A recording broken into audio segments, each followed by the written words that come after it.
Hello everyone and welcome back to yet another video from my channel Interactive Education, running for the best education possible from the student to the student for a better experience. And today we will be discussing the second portion of this chapter, evolution. Now we've already discussed in the previous videos about heredity, inheritance, Mendel's laws, Mendel's experiments, as well as sex determination. But now we're going to look at something very closely related to evolution, to heredity, that is evolution.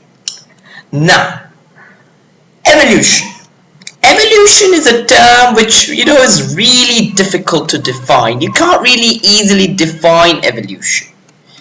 Evolution has been responsible for the survival of life on this earth. It has been responsible for organisms to be able to adapt themselves to this earth.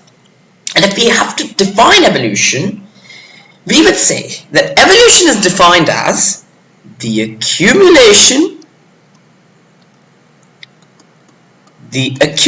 of changes over generations,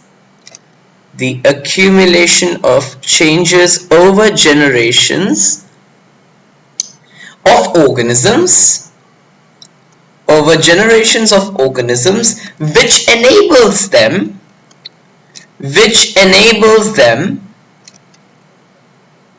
to survive better.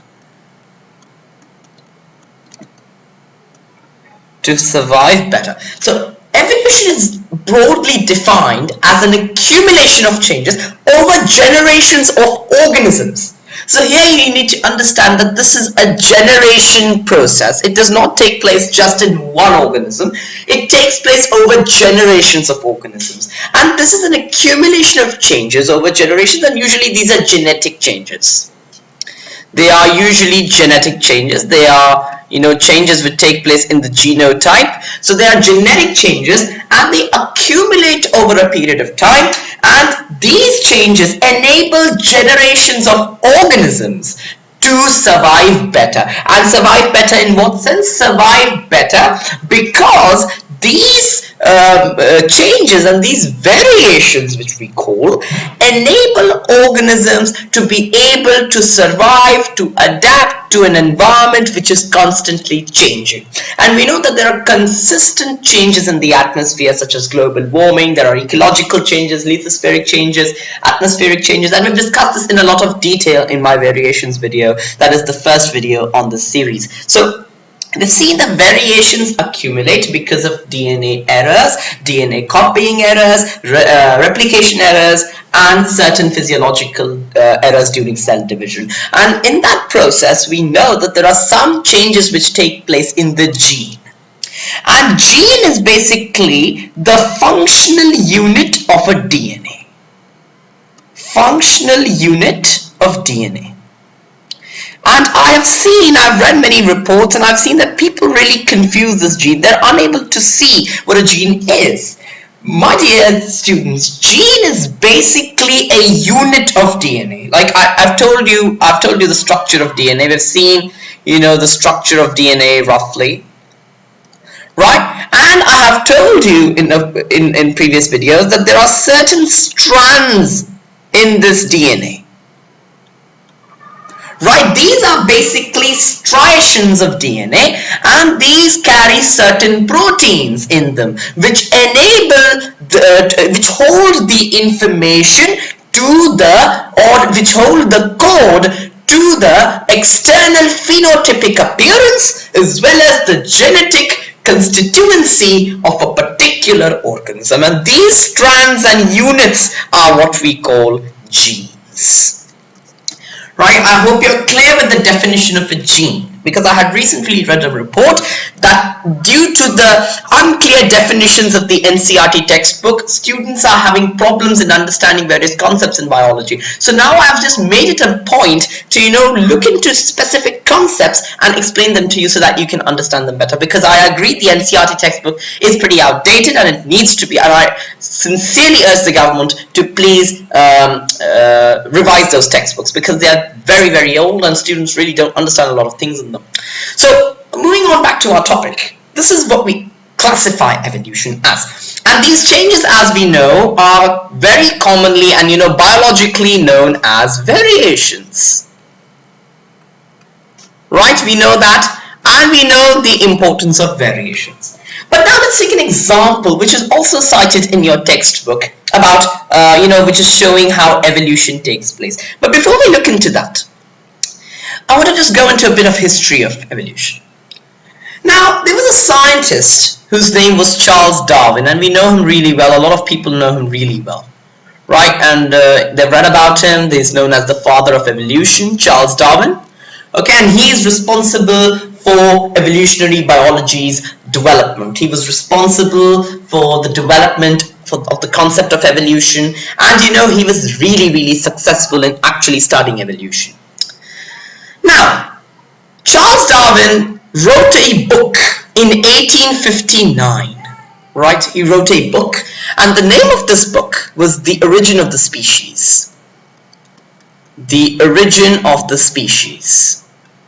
Right? This is one of his best known books, The Origin of the Species, and it has basically told us, basically explained the concept of evolution. Okay, it basically talks about the concept of evolution, right? Now, this book mainly has 5 points. Okay, it mainly talks of 5 things, which Charles Darwin proposes that evolution is affected by. It talks of 5 such factors, right? First is migration, movement of people from place to place, and introduction of new people into a place. Although this is not too much in a detail in our course, but I'm just giving you an introduction. So migration, basically movement of people to different places, that's migration.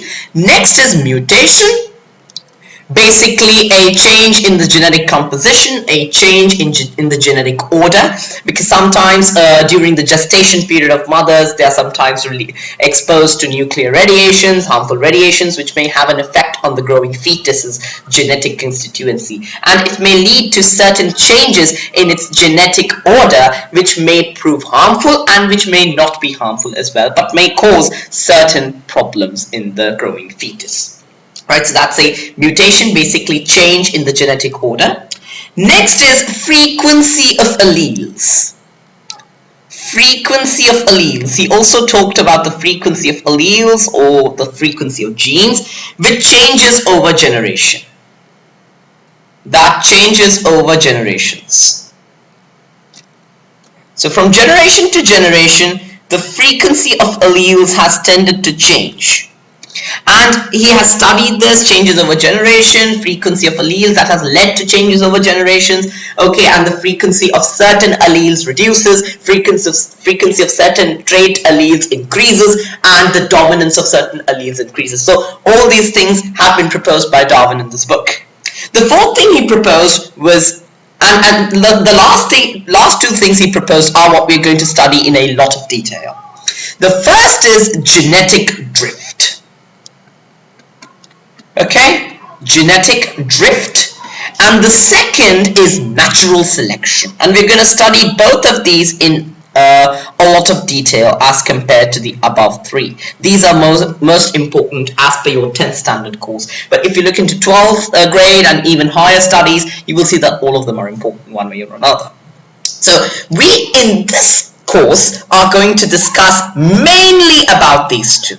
And I am also going to talk about some degree in a separate video about frequency of alleles, and there is a certain principle associated to that which we're going to discuss. Okay, but in this video and in mainly this course, we are going to talk about genetic drift and natural selections, right? So Charles Darwin proposed these 5 factors, and these 5 factors are very important as they gave us the concept of evolution, and they formed the basic idea towards the development of evolution, right? I hope that's absolutely clear. Now let us move on to our example, which we're going to look at today, right? This is our example, and this is an example from the NCERT textbook. It has the exactly same diagram, and I've taken it from the net And I just want to explain this diagram to you because it is from the NCERT, and since a lot of people will be giving a board examination, it's always better that we, follow the textbook examples. So this is the example given in the NCERT textbook of the Indian course, of the CBSE course, and let's have a look as to how this diagram is actually. This is one case given here, right? I'm just marking this with this pen, and I'm giving you, there are two different cases referred here. This is case 1. Okay, this is case 1. Right? Let us study a bit about case 1. In case 1, you can see that these are basically a group of beetles, right? And they're undergoing two different cases, right? The two different cases which have been discussed. This is the first case of a group of beetles which live in a green bush.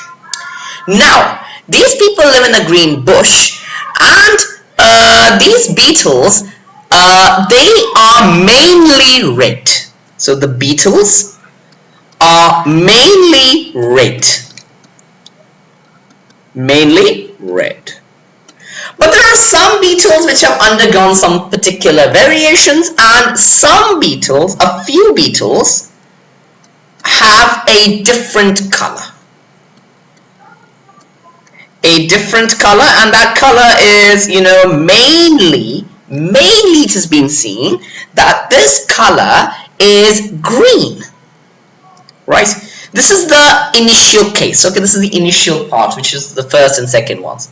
So you can see here in this diagram that there are so many red of them, right? You can see that these are all red, okay? These are all red, and so is this guy. But there's only one of them, only one, right here, okay? Only one of them here, which is green. Right? You can see that's the only one which is green, right? Now if you look into the next diagram, these are crows which are eating these beetles. These are crows which eat these beetles as their food. Now, if you go on to next ones, now if you see they live in a green bush, and red beetles can be easily spotted, right? Because they cannot camouflage themselves with the green bush. They cannot hide themselves in the green bush. So the red ones can be caught by the crows easily. But if you look at there, the green one can actually hide itself along the bushes because the bush is also green. So it is able to camouflage itself and protect itself from the crow, right? Now if you move on, you will see after a few days that this green beetle is now going to, sexually reproduce with other beetles, and it is forming more green beetles. Right now there you have more green beetles, right here. There are more green beetles. And now the amount of red beetles has also started decreasing. You can see now they are less as compared to the earlier case. And if you now move on again, you will see that there are more green beetles. See, the green beetles has increased. Although the number of crows has also increased. You can see that. Number of crows has turned to 4. Still, the number of green beetles is increasing, number of red beetles is decreasing, and there's a point where there are only green beetles, and these poor 4 crows are just left looking for food, and they are unable to identify any beetles because the green beetles can hide themselves in the bush, right? So these 4 fellow crows, they're just looking for food, and they are unable to find much food because they are not able to identify any beetles, right? So let us look at case 1. Now case 1 in detail, right? What do we infer from case 1? Now the inferences from case 1.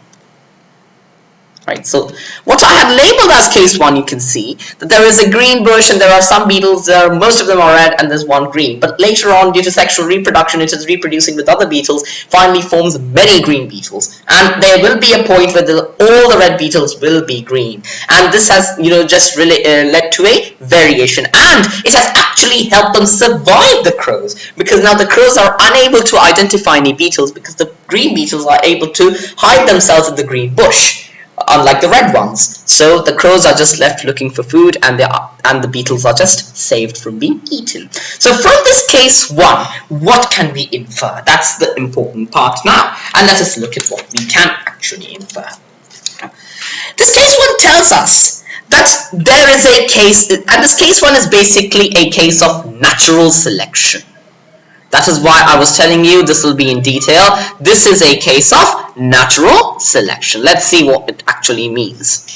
In this case, what happens is that the crows have exerted natural selection, right? They actually eat red beetles. You know that the crows, they are eating red beetles. They are eating red beetles. And if you see, they eat red beetles and the green beetles are just saved, right? You know that. They do not eat green beetles. Can't eat green beetles. Can't eat green beetles because they're unable to identify them. You can see that they can't see them because they hide themselves in the green bush. So they can't eat those green beetles, but they can eat the red beetles, right? So they eat up the red beetles, okay, eat the red beetles, but they're unable to eat the green beetles, right? And when they eat the red beetles and can't eat the green beetles, this leads to an increase in number of green beetles. So they just keep breeding, right? There's an increase in the number of green beetles because they are not being eaten and they keep breeding with each other, right? And this leads to a case in which, and this basically leads to a point where almost all beetles are green because most of the red ones have been eaten or they have reproduced and they have formed green beetles. So they have been eaten, but the green ones are still surviving, right? Because the crows there, these crows, they selectively ate the red beetles. And this is very important to note here. The crows performed natural selection. They naturally exerted selection of the red beetles and were unable to select the green beetles due to certain cases. So in this case, you can see that this color change variation has resulted in increased survival chance and has increased the chances of survival, right? Increased survival chances for the beetle population, and hence you can see that ultimately because of this the beetles have developed so many changes that enable them to increase their survival case. And if you look into the definition of evolution, which we talked about earlier, it is the accumulation of changes over generations of organisms which enables them to survive better. So you can here understand that basically all because of this it has led to evolution. Right, and that is Darwin's theory of natural selection, that if you have a particular organism and you know they are a particular organism being targeted and selection is being taken place, a particular section of the organisms will be evolving because it will be protecting itself from that particular change, right? So that is Darwin's theory of natural selection. I hope you're absolutely clear, and this is a very interesting concept, right? I just love Darwin's theory of evolution, and I hope it's absolutely clear because some people do have a problem here. They get confused as to what this is and that is, and they actually really get confused, but you should not be like that. It's a very, very easy concept, and just understand it, right? So that's Darwin's theory of natural selection. That's it. Right, so the first case basically talks and teaches us about about natural selection. So this case basically tells us about natural selection. Right, okay. Now let us come to the second case in the same diagram. So suppose if I'm just going to rub this off. Okay, let's rub this off because otherwise it'll get really confusing. Oh, eraser like this. It's okay. Now let's look at the next case. Let's look at this case, right? This is case 2. This is case 2. right? And this too looks a bit complicated because I know this diagram is a bit complicated. And this will tell us about genetic drift. This will tell us about genetic drift. Let's see how. This is case 2. And in this case, you can see, just notice that the first group of the beetles, it's the same beetles, but they're all red in color, right? They're in that green bush and they're all red in color. Later on, due to some sexual reproduction and due to some variation, let's just spell that out quickly. Due to some variation, some variation took place and there is a blue beetle which has been produced. Can you see that? There's only one blue beetle, and that's because of some variation in a few sections of the beetle. So you can see that there is a blue beetle. Now, because of the presence of this blue beetle, again, it has that blue trait now, blue gene. So now that gene is just being transferred because it is also going to sexually reproduce, and that gene is going to be transferred to the offspring. And now the number of the blue have been increased, right? So you can see that it has increased from 1 to 3, but still the majority is in the hands of the red ones, right? You can see that, right? You can see that.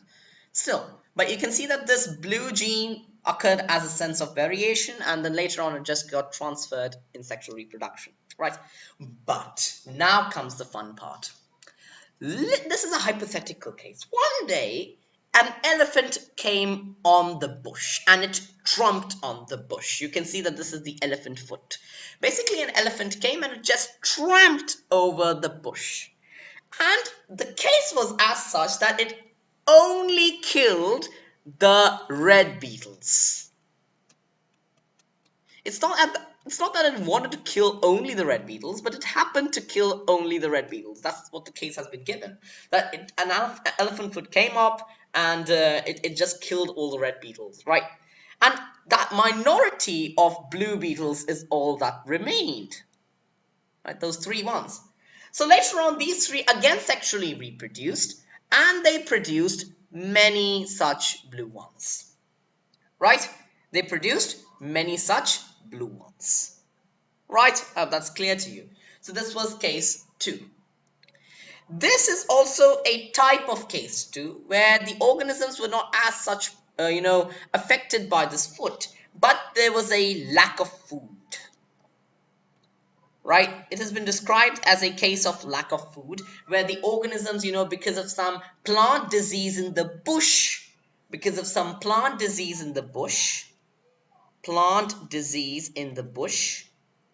there was not enough food for the beetles to eat, and because of that, they just grew thinner and thinner. You can see that the beetles are growing very, very thin, right? And they grew thinner and thinner, but after a point, the plant disease disappeared, and now they're healthy again, right? So, healthy again, because the plant disease has disappeared. The plant disease has gone, so they're healthy again. They have enough food again, right?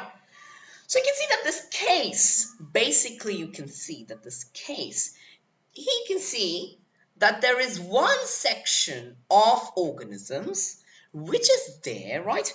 And ultimately, because of some accident, it is a majority, but because of some accident, right? It's because of some external accident, right?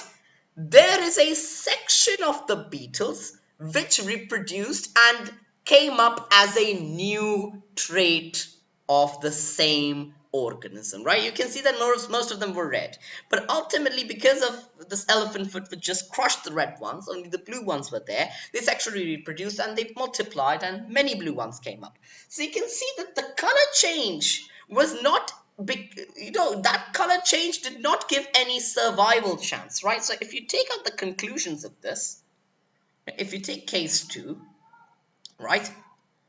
In case 2, you can see that color change, right, like in case 1, there was a color change and they were saved from the crows. That color change helped them to survive.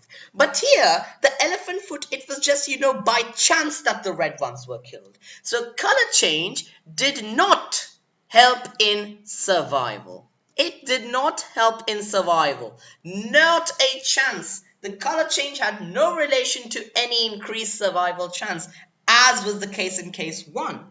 So you can see that it was simply a matter of accidental survival of one color of one color beetles that changed color characteristic of the resultant population. So you can see that it was just that accident that killed those beetles, and because of that the other section was, by chance left off. So those ones just multiplied and it led to a color change in the entire population, right?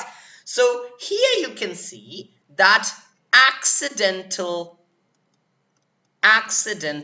survival took place, right? There was accidental survival, and because of this accidental survival, there was a color change in the entire resultant population. Okay, there was a color change in the entire resultant population.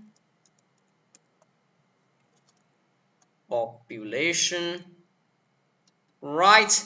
And because of that, they gained a new trait. And as I had told you, accumulation of changes. There was this color change, which is a phenotypic variation. And again, this is an example of evolution, right? And this case which has taken place, right, this accidental survival, this case which has taken place, right, is basically accident in a small population, right? It was basically an accident in a small population. The beetle population was not too big, right? It was pretty small. So accident in small population, which increased frequency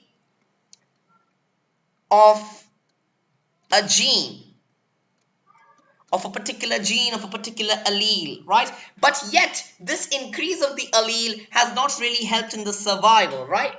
This gene frequency increase has not as such helped in their survival, but it has brought about a change in the section of the organisms. And this accident in small population which increased frequency of a gene, right, but had no special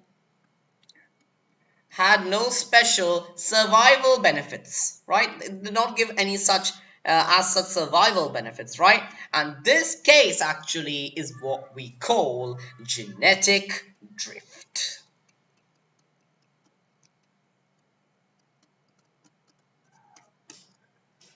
Oh, that's absolutely clear. There is an accident in a small population which increases the frequency of a particular gene, right? In this case, it's the blue one, a blue color gene. So, but this gene increase did not have any special survival benefits. It did not help the organism survive, right? As in the case one, it did help them survive. Here, it has not as such helped them survive, but it is that it has increased the, frequency of that color gene in the population. So that is what we call genetic drift. You can understand it like this, that this genetic color has just drifted, it has moved, it has changed its position, right? So that is what we call genetic drift, right?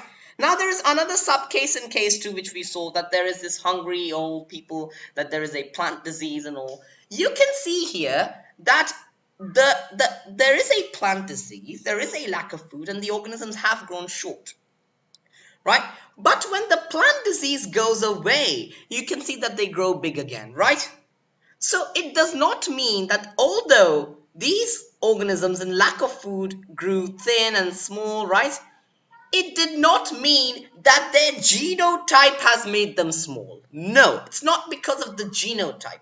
It is an acquired trait, right? It is a trait which was which was obtained by the beetle in the absence of some sufficient amount of food, right? It was not that it inherited it genetically, right? So here is what we need to understand: the concept of acquired trait and genetic trait, right? Trait is characteristic. I hope you all know that. So a trait can be of two kinds. It can be an acquired trait, or it can be an inherited trait. I'll define both. Acquired trait is a trait which has been acquired, which has been obtained during the lifetime, right?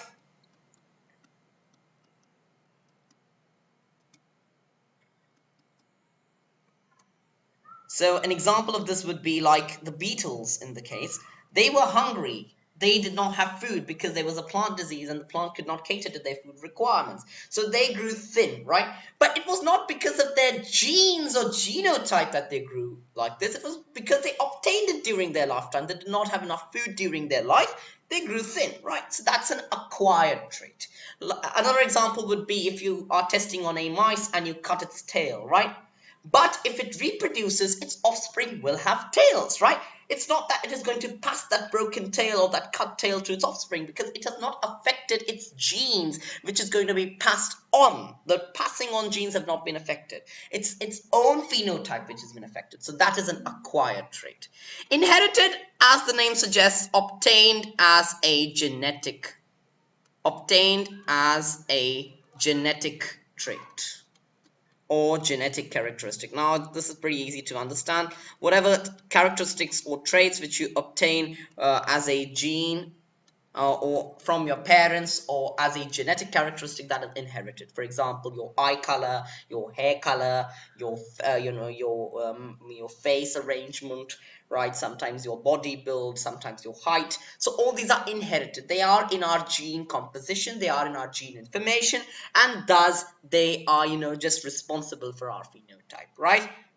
Correct? So these are genetically inherited. You can see that in case of beetles, the food hungry, them being hungry and them being thin, that was an acquired trait. Because after the food was ready, they again grew big. Their offsprings again grew big. You can see that there, right? So it has not been acquired genetically, right? You can see that. They've grown big again. So it has not been acquired genetically. It was just a case during their lifetime, right? So that is your inherited and acquired traits, right?